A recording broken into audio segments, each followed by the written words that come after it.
Tell them, had there been multiple gods along with him, كَمَا يَقُولُونَ, as they say, then the case would have been, in that case, لَبْتَغَوْا إِلَى ذِي الْعَرْشِ سَبِيلًا, they would have pursued a path to the one that possesses the arsh. Let me explain to you what that means in simple language.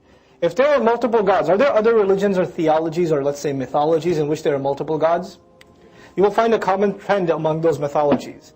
There is a clash between the gods, and the top god is there are others that are trying to take over his throne, kill him, get him somehow one way or the other.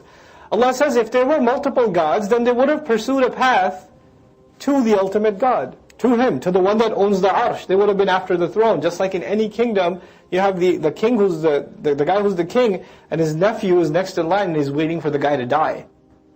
Or there are 3 sons and they're all like, so I should kill my older 2 brothers so I could be the next in line, etc., etc. They would be the ones up ahead. And Allah Azza wa Jalla revealed this to the Prophet ﷺ without the Prophet knowing all of these different mythologies that exist. From Hindu mythology to Greek mythology, you'll find the same drama. Okay? Somebody's after Zeus, and somebody's after this god or that god. Subhanahu wa ta'ala, He's far above all of this.